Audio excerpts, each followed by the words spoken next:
Hello and Jai Gurudev and welcome to this another episode of Yoga Vasishta, the summary of the dates from 8th of July till 15th of July. We last week, if you remember, we had finished the beautiful story of Uddalaka and the contemplation that he was doing about how to bringing the equilibrium into them and the centeredness into the ourself and how to establish into that pure consciousness. We will again continue seeing that his experience and how he completely got dissolved into that pure state. We will see that to start with, and also there are one other story, the king Suraghu, who met one of the sage, and the sage told him, gave him the knowledge, and then he contemplated on that, and he also met his another friend and the dialogue in between them. So this is actually a wonderful discussion and the summary that we will be going through. It is about the, it talks about the equilibrium in the mind, it talks about the state of samadhi, it talks about the contemplation, it talks about the action and not action in relation to the people who are enlightened and the sages. However, if this is the first video you are listening, it will make no sense to you. I will advise you listen to the previous videos. And now let's begin and let's continue.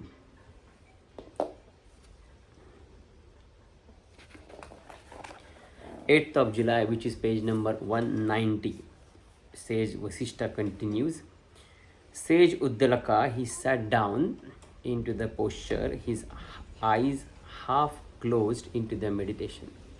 When the eyes are fully closed, the body tend to fall into the sleep. When the eyes are a little bit open, and when you keep the attention inside, it is the perfect state in which you can actually pull the attention from inside to outside, and you can establish into that state, and you can, though your eyes are a little bit open and there is some reflection of the light or the reflection of the objects is coming in, though your attention is inside, it is very easy for you to not get engaged into that light or perception or objects, and just be stable inside yourself. He uttered the word Om. Now again, understand that uttering the word Om means just bringing that energy level movement happening from the base of the spine to the top of the chakra. If you just sit down and just chant Om in a proper way, then you will feel that there is a shift of energy happening, and naturally you are going into that conducive state which is good for your deep meditation. A vibration filled with his whole whole being right up to the crown of the head, as we discussed just now. As the first part of his practice, he exhaled the breath completely. It was as if life force was abandoned his body, and he was roaming in the space of pure consciousness. The fire arose from the heart and burned his whole body. And he practiced the Hatha Yoga. With the second utterance of the Om, he reached the state of equilibrium, and there happened his spontaneous retention of the breath without agitation and vibration. The life force stood still, and neither outside nor inside, neither below nor above. After reducing his body into the ashes, the fire burned itself out and vanished, and after the pure only the pure ashes were visible. The ashes were blown by the powerful wind. And in the third stage, when the holy, he said Om, he reached to the culmination and equilibrium. There arise the inhalation of the breath. During this state, the life forces which were in very center of the nectar of the consciousness spread out in the space of the cool breeze, and these forces reached to the region of the moon, and then they spread out as auspicious rays. And thereupon remained the ashes that remained of the body. So what they are saying here, that how the person goes, how the person becomes one with the consciousness and one goes into the samadhi, then how the thing starts affecting him. Now, this is a very very very very very very high level of the samadhi. You and me cannot even imagine that. And in recent lifetimes, if we see, there has been sages who has gone into the samadhi like this, and their bodies has been eaten or conceived conduced by the rats or other creatures, small creatures or ants and all that, and they have not felt anything, the damage that is happened to the body. They have been completely been still into that stage, completely out of the being aware of the body.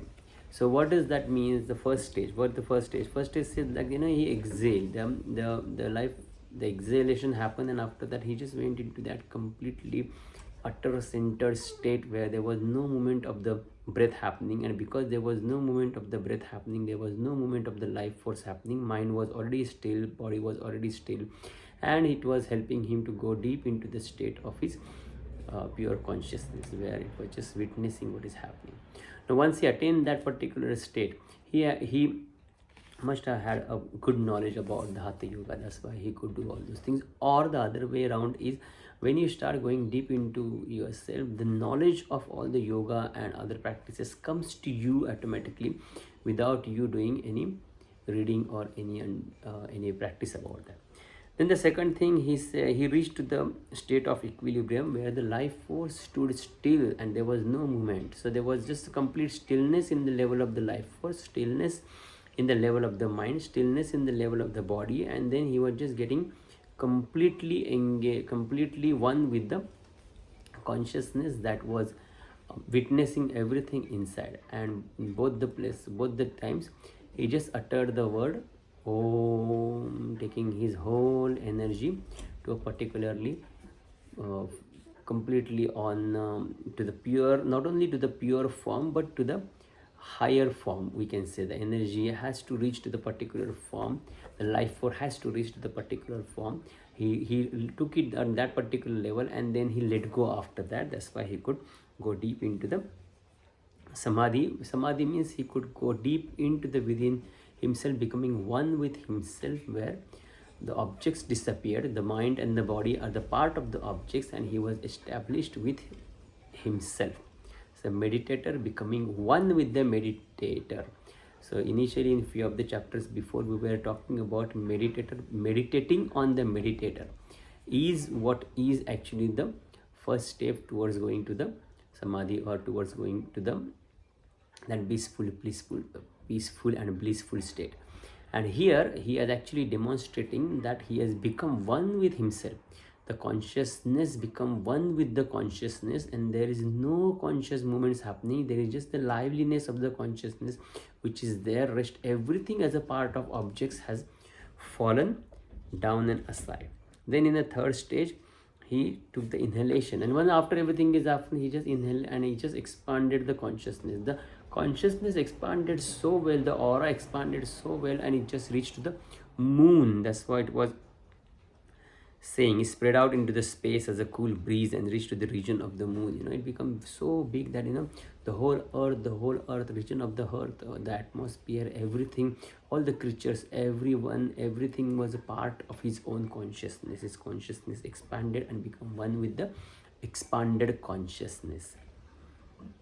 And then of course his life force filled the inner kundalini, which was spread out into the space.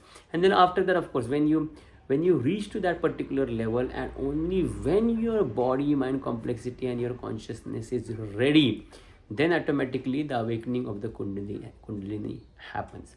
Now again, awakening of the kundalini, nowadays it has been made a big issue and big thing about that. However, it is the energy inside you which is in a dormant form, and it just get awakened, and it just helps you to become one with the infinite consciousness.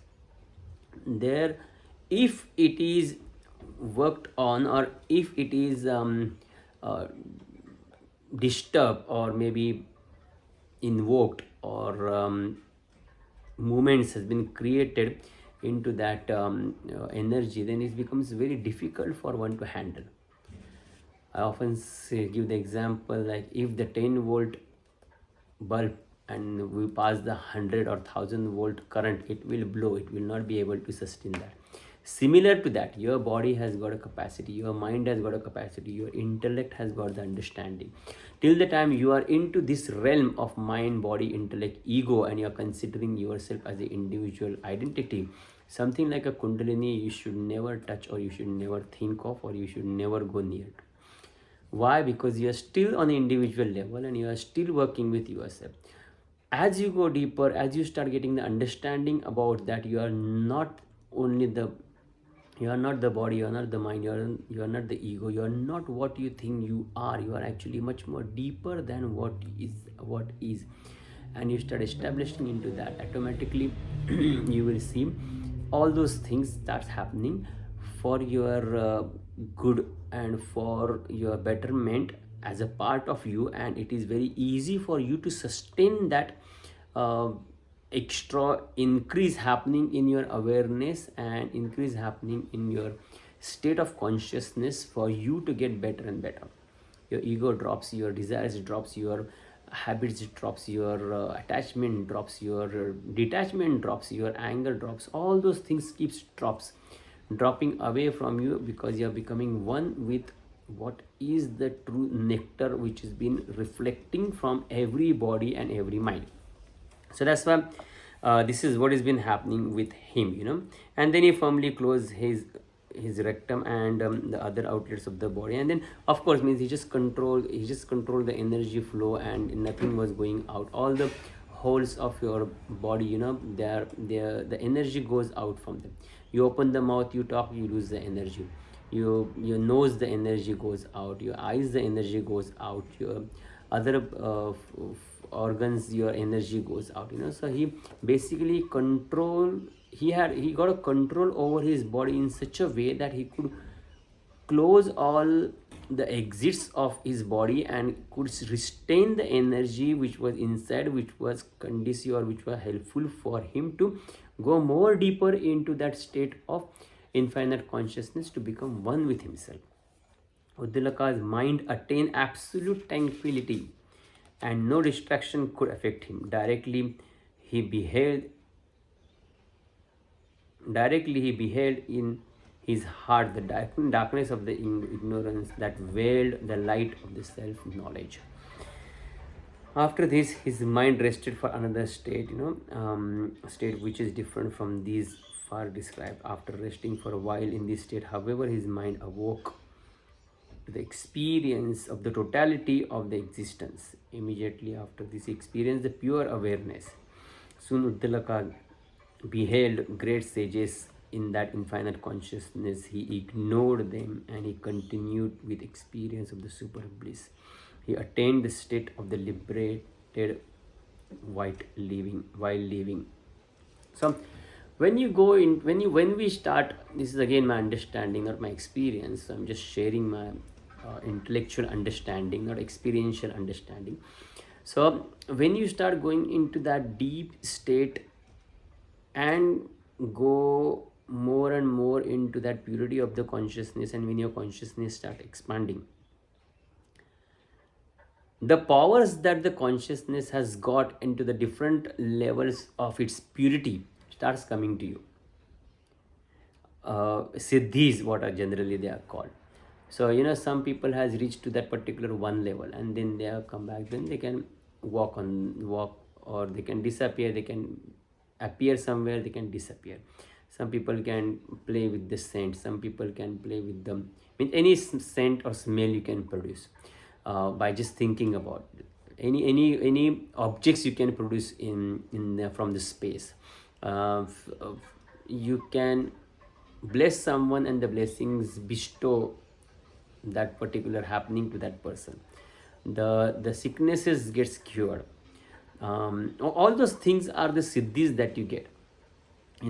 So that's what they were explaining, and they always explain initially also King Indra came to meet you, the Lord of senses. All those things means you are getting the ability to to go beyond those things, and those siddhis are coming to you. So here it says he met so many sages, sages in the great infinite consciousness. Means he must have met all those different energies once he is becoming one with the energy, and he's not getting affected by all those experiences of the energies or the things he is getting. He is still continuing his thing to see what exactly is happening, till where he can go. He was completely transmuted into the bliss itself, and hence he has gone beyond the realm of the bliss. Now you are aiming to reach somewhere, and once you reach that state, you are staying there, or you are letting go that also and going beyond that. That is the question we should be asking. Those are the sincere seekers, that what exactly are you seeking, and after seeking that, are you going to stop there, or you are going to continue your journey and going beyond that? So if you are thinking of going beyond that, so basically there is nothing that you are seeking, because your seeking is so much limited in regards to in reference to your limited intellect, your limited understanding. So basically you don't know what you're seeking and how much you can get experience. You can basically just be open for all these experiences and just keep putting your self effort again and again into the practice of going, understanding yourself more and more, and going closer to the true nature of who you really are, or whom you are calling you as an identity of I, or who is reflecting through all this body mind complexity and experiencing this world, or wants to experience the world yet detached, completely detached from this world and completely detached from the experiences, that state. And he experienced neither bliss nor non-bliss. He became pure consciousness. The experience says this, he who experiences this even for the moment is disinterested into the delights of the heaven. And that is so absolutely true. Your understanding about hell, your understanding about heaven, your understanding about money, your understanding about pleasure, your understanding about fame, your understanding about any desire related to your sense object, or any desire related to your ego sense, completely drops off the moment you realizes your true nature for a fraction of a second. The closest way I can say it, like you are into the deep sleep and you are aware of that state, and the moment that thing comes to you, you simply start completely disconnected and dispassionate about everything that's happening. Again, there is a difference. You are becoming dispassionate and disconnected, but you are not stopping everything, and you are just continuing. As you go through that phase for some time, for you to come back and understand, and that knowledge to digest. However, you get disinterested into all those things and what the people are doing and what's happening everywhere. He remained like that for 6 months, and often he would spend days and months in meditation in the caves of the mountain, though at other times he engaged into the equilibrium. So it was his energy which was moving, and he was coming into that level of the energy, going into the pure consciousness of him. So all this kept happening for quite some time. His inner light shone at all times, never rising and never setting, with all notions of duality totally at rest. This is very important. All notions of duality. He actually passed the concept of duality and non-duality, everything, and established into that pure awareness. So everything that comes under the duality, subject, object, I am this and this is mine, everything was at rest. He lived devoid of body consciousness, established into the pure being. Then, in reference to the Rama's question about the pure being, Vasishtha said, when the mind has ceased to be because of the total absence of the notions of the material existence, consciousness exists in its pure natural form as consciousness. So the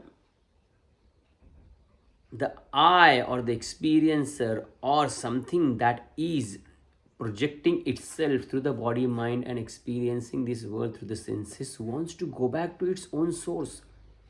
and to going back to its own source. It don't need its own body, it don't need its mind, it don't need its intellect, because intellect has borrowed the its power of intelligence from that particular thing. The mind has borrowed its power of mental conditioning from this particular thing. The body has borrowed its power to function as a body and um, move and exist and do whatever it wants to do from that consciousness. So when the consciousness wants to become one with the consciousness, it doesn't need any of this support. So if you are thinking I'm an individual who is going deep into my consciousness, again it's a mistake we always see. The path of non-duality starts when you realize that yes, I am something more than this body mind and beyond this body mind and intellect. And then you go beyond non-duality as well. So that's what has been trying to explain it here. When consciousness divide of all the notions of objectivity merges in itself, losing the separate identity, becoming one as it were into the pure being. When all the external material and internal notional objects merge into the consciousness. External means material, I want this, I want that, whether it's related to the objects or related to anything that you want for your body. And notions means your mental objects. Yes, this is happening to me, this thought is coming, that thought is coming, emotion is coming, and feelings are coming. All those things are notion objects. This is supreme vision. There is pure being. Yeah, this is the supreme vision which happens to all the liberated ones. And then in the course of time, he had a wish, let me drop this embodiment. And he went into the mountain cave and seated himself into the lotus posture with his eyes closed. And he withdrew all the senses and restrained his life force. And so again, he now end up in that state where he is going to drop his body now. Initially, we read that his body went into the ashes and all that, and again, but that was just like means his body was not actually turned into the ashes. His body was there, and it just felt like it's going to turn into the ashes, and doesn't matter. Means if the body burned down also, then it will not affect him. But right now he is into that state where he is going to drop his body completely and take the samadhi. And there has been so many saints in recent past also 300-400-500 years. If you Google, has taken this samadhi and got into that gone and become one with that pure being. Uddalaka remained in this total pure state for some time, and then, like a painted picture, gradually, day by day, he attained perfected conscience, and he remained into his own pure being. He had risen above the cycle of birth and death. All his doubts were at rest. And then, of course, he was found by the Parvati, who was there. Parvati was worshipped by the gods themselves, saw the body of Uddalaka. So anyway, this was the story of Uddalaka, and this is what happened, how he got into, means not only after understanding this, sitting down and contemplating on that and meditating on that and establishing into on that is a very important state that you will observe a common factor that has gone through all the sages and masters and gurus of the past and present.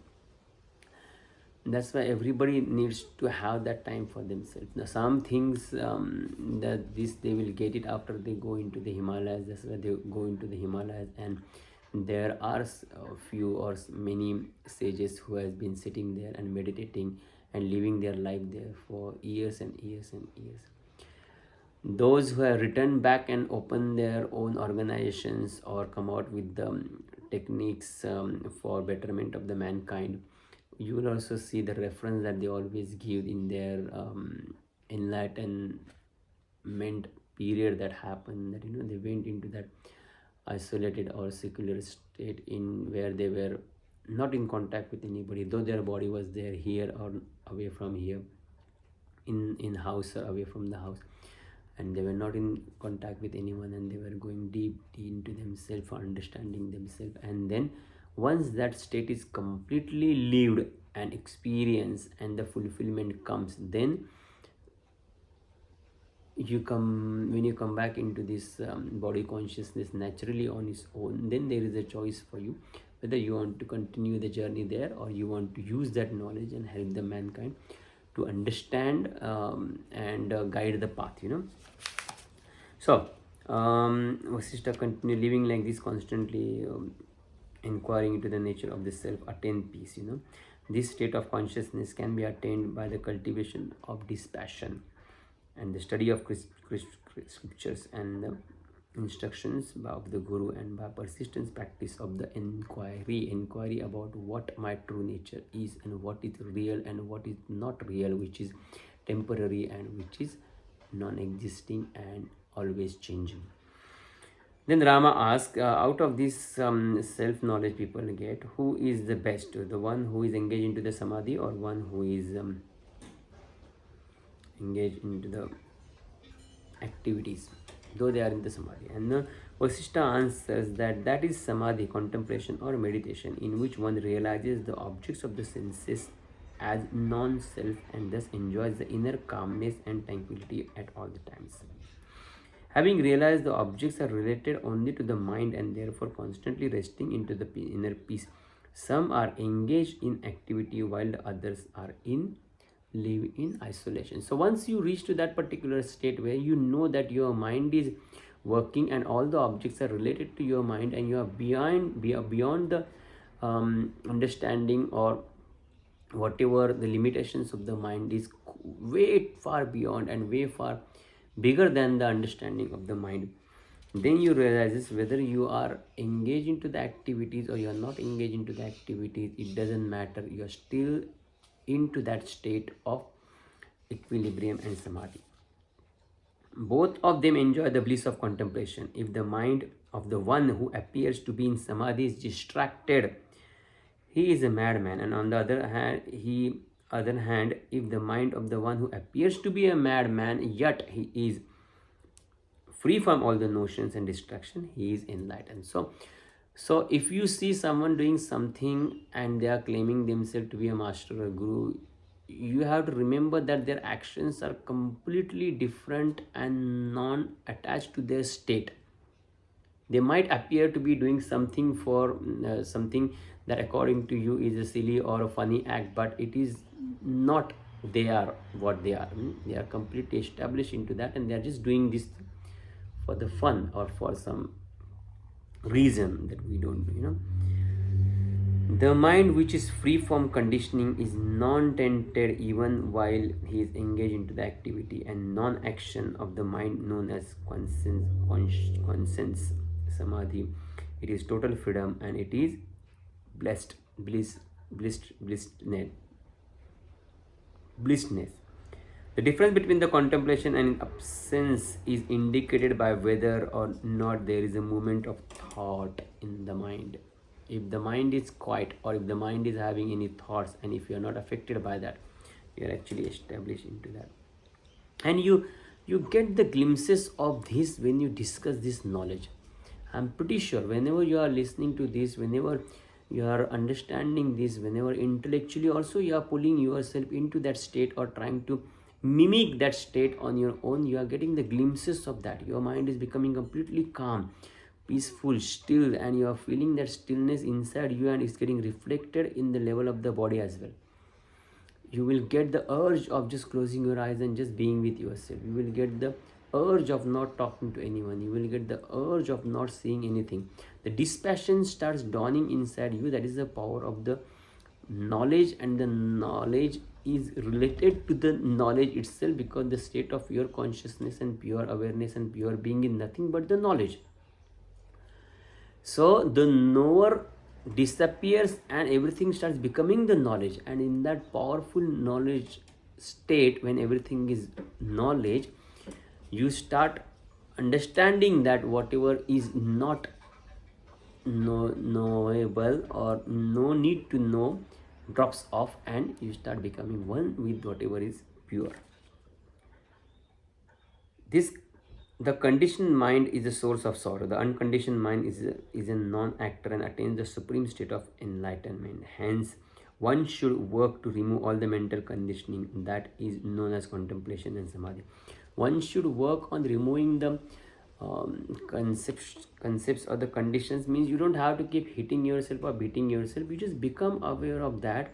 See how the conditioned mind is acting. For example, your mind is conditioned to have a coffee, suppose example, and you cannot live, you cannot function without having a coffee. So just becoming aware, oh yes, the thought has come, oh there is agitation on the level of the body, oh my body is becoming restless, oh my body has got this side effects because of this particular thing, maybe a headache or maybe some restlessness or maybe the non-focusedness. And then you have a cup of coffee or something, and then you start the thing settling down. So till the time you are into that witness conscious state and you are observing this coming and you are enjoying that and it's settling down, everything is fine. You don't have to work hard, or you don't have to start beating yourself that this is wrong and this is not right and I should get rid of that. You don't need to worry about that. Whenever the right time will come, it will automatically drop and you will not get the urge of going for that particular object of the desires and fulfilling the desires. So you have to just patiently wait for that state with awareness. That state starts coming closer and closer and start becoming more visible, and it happens, it just happens on its own course. And when that happens, then after that you will get 100 cups of coffees and you will be offered by the coffee, then also you will not feel like drinking coffee. And even if you feel like drinking coffee and you will drink coffee, you will not be attached to that experience of the drinking coffee. I will just look it as a fun. That is known as contemplation or samadhi, in which all the desires and the hopes concerning the world have ceased, not controlled, ceased or dropped, which is free from the sorrow, fear or desire. Sorrow, fear and desire. So fear also is one of the factor. You're scared of something, you don't want something, that rejection, that unpleasurable experience of the past, which is giving you the glimpse that you will not survive. That fear is also disappears once you start focusing in the same way as you're focusing on your desires and on the sorrow as well. So there are three factors written. Sorrow is like something that is making you sad. Some attachment is there, and that attachment, that person, that relationship, that thing is not there, or that particular thing has disappeared, or there is distance between that two things. Whatever is reason, the sorrow arises and you have to focus on the sorrow in the same way. Why the sorrow has arisen, what is the object of the sorrow, what is the feeling of the sorrow, what is the exactly experience of the sorrow without the object. Focus on that. Desire, same thing. What is the desire arise? Okay, desire to have a coffee, a desire to have a cup of tea or something. Then all those things, detach the object from that and just observe the desire arising and helplessly asking you to complete itself. Same with the fear, how the fear is arising, what is the object of the fear, and if the object is removed, what exactly is fear on its own.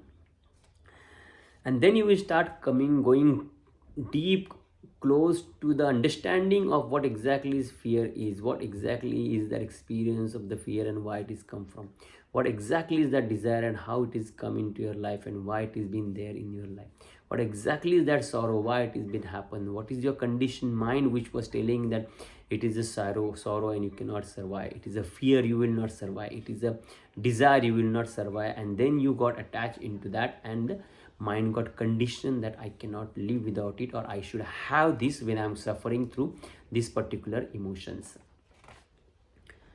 Hope you will understand this, otherwise just go back and listen again. Oh Rama, the infinite consciousness become aware of the pungency of the chili, and it's just given the ego sense how it's become aware of, means everything that has been getting reflected through the mind and body is all because of the infinite consciousness. Thus the natural combination of atomic particles and molecules apparently acts as dividing wall, thus giving rise to the divisions of I and you. The crystal of this infinite consciousness reflects its own light of consciousness, which is present in all the combinations of atomic particles, and they then gain the apparent self-consciousness and thinks that I am this. So it's a wonderful thing, if the light is passing and if there is no object, then you won't be able to see the light. It happens at times. You see the lamp in the side of the roads, and you see the light coming from there, and you just don't see the light there because there is no objects. But the moment you put an object there, you moment put something there, and then the light hits the object and it reflects, and then you start seeing that light more clearly. So the same way, the consciousness is there and it is just playing its own game, and the moment the mind comes as an object, the consciousness reflects on the mind, and then you start seeing the mind and you start seeing the consciousness itself. That's why in deep sleep there are no objects, there is no mind, there is no body. That's why the consciousness is also not there. That's why in deep sleep you have gone beyond all those objects of body, mind, consciousness, and you are into that state where you can't experience anything because there is no object to disturb that flow of light, and you are not understanding that what is that. So in a way, it is a blessing for us to be in the state of mind and body into this objectified level, exist on this objectified level, for you to understand what is non-objectified and what is the pure thing. If this is gone, that is also will not be able to experience. Before your birth, did you have the experience of all those things? After you will die, will you have experience of all those things?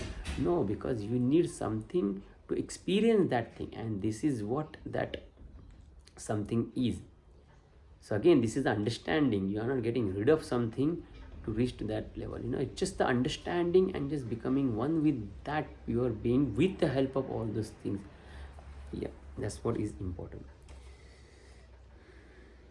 All the divisions of I and you, etc., and of the material substances arises for the satisfaction of the ignorant. Whenever the ignorant person imagines himself the infinite consciousness, that alone he sees. The light of the awareness, life is seen as consciousness. When it regarded as life, life appears to be no more than life. So it's been just given the example how whatever we discussed. In this connection, Rama, please listen to another interesting story. There was this king who was living Suraghu, and then one day Mandavya is the name of the sage who came, and then the king asked him, Lord, I am tormented by the anxieties that the blessing and punishment that I inflict upon my subjects will return to me. Please help me to gain the equal vision and save me from the prejudice and partiality. Then Mandavya, the sage, said, all mental weaknesses come to an end by the self-effort based on the wisdom which arises in one with a firmly rooted self-knowledge. So you have to be rooted into your self, which is a non-changing entity. Then you will get understanding and knowledge about itself. That is called the self-knowledge. And when you got self-knowledge, with the help of that self-knowledge, when you do the self-effort, then you will be free from all the weaknesses. The distress of the mind is got rid of by the inquiry into the nature of the self. When you have gained the self-knowledge, then and when your consciousness has infinitely expanded, your mind is no longer falls into the cesspool of the world. Not till one renounces everything is self-knowledge gained. Again, renounces everything means you don't have to physically renounce everything and run away from all those things. You have to just mentally renounce everything and remove the attachment, detachment, aversion, or any particular dislike for that particular things or objects, and just go back into the yourself. It is explained later with this. I will just read in the next paragraph. This is true even of the life in the world. One who does not get what one desires unless the obstacles is removed. Now, after listening to this Suraghu, he contemplated as follows. What is it that is known as I. I am not the mountain. Mountain is not me. I am not the hill tribe. The hill tribe is not me. I am merely not the king. This is merely called as my kingdom. I abandon all the notions. Now the capital city is left. I am not this city and it is not mine. That notion too is abandoned. Let's inquire into the body. This body is made up of the flesh and bones. Not I am the flesh, nor the organs of action. I am not the mind also. So he is actually doing this process called neti, not this, not this, not this. Whatever he thinks he is connected into, this is my name, this is my job, this is my work. I'm not this, I'm not this, I'm not this.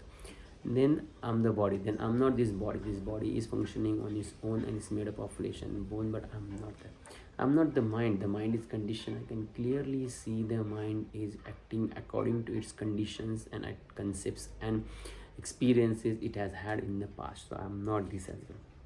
So what remains is the sentient jiva, but it is involved into the subject-object relativity relationship. That the jiva is considering itself as it's separate and it is not one with the infinite consciousness. So that is again still a part of the subject and object. It is considering itself as a subject and it wants all these objects for fulfilling its subjectivity.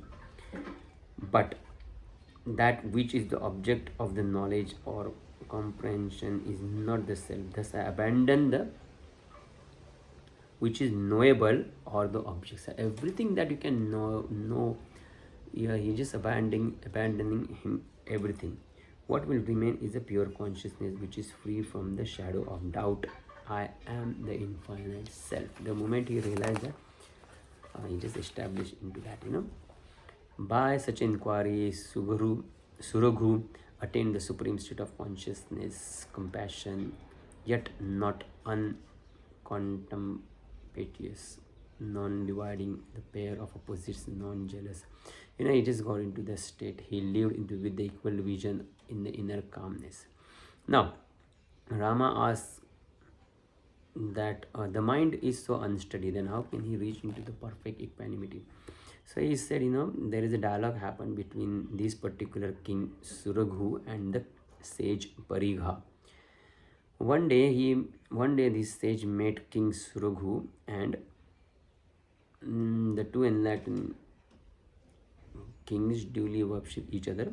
And then Parigha asked Suraghu, the sage Parigha asked Suraghu, even as you attended the self-knowledge through the instructions of the sage Mandavya, I reached it through the grace of the Lord and with penance. Pray tell me, is your mind perfect at rest now? Are your subjects living in peace? And are you firmly established into the dispassion?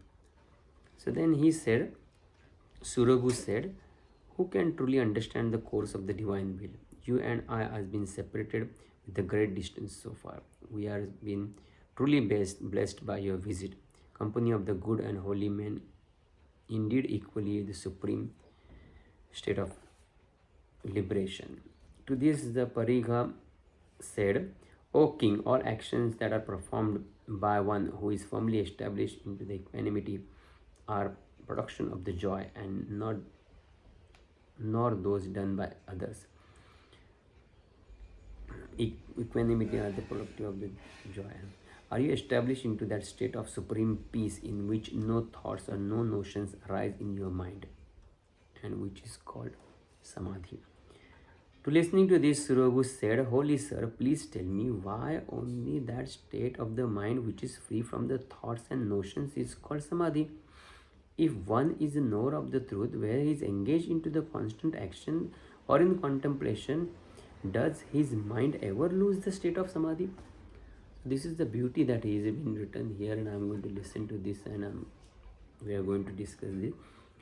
Once you get that glimpse, you will see yourself getting engaged into these actions and all that, but it never goes away.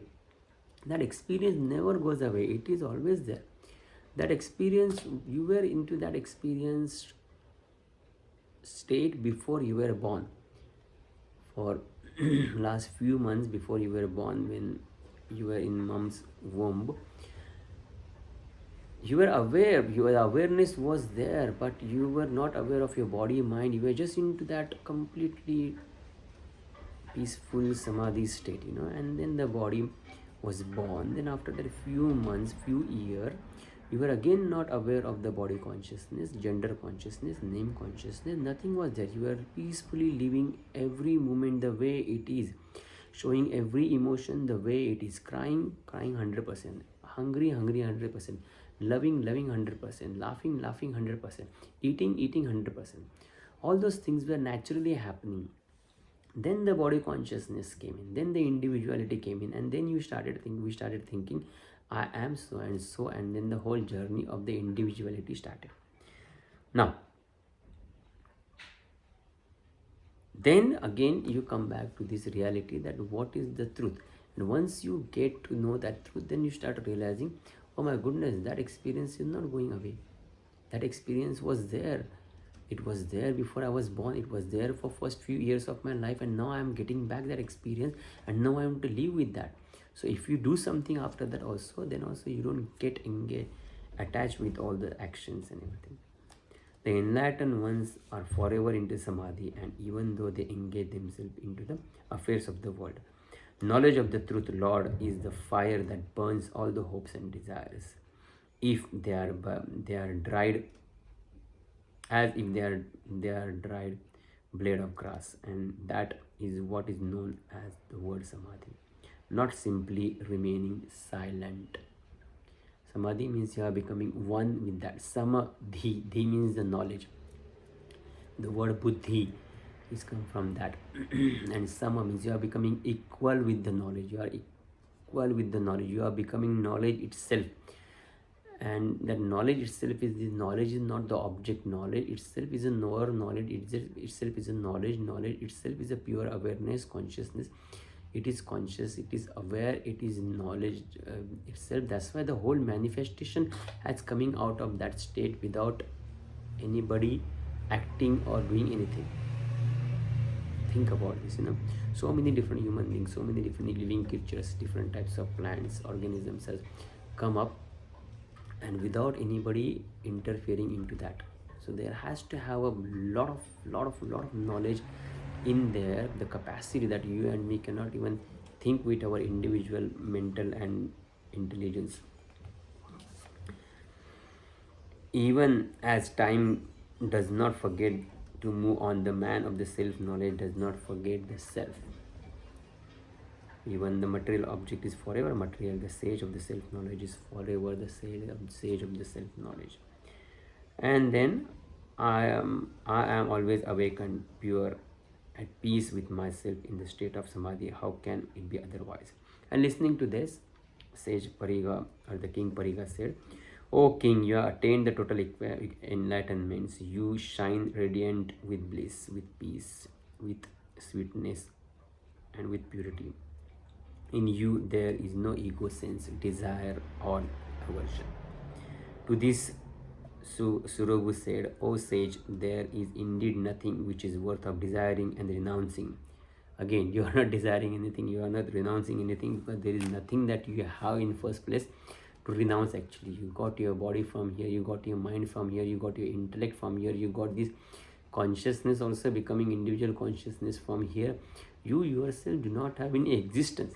So if you don't have any existence, and if you don't exist, and it is just the pure awareness, pure consciousness reflecting through this body and mind, through that individual consciousness, what are you going to renounce?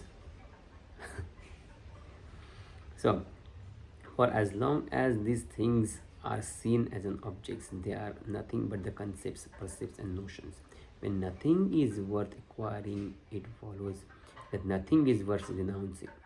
Good or evil, great or small, worthy or unworthy, are all based on the notions of desirability.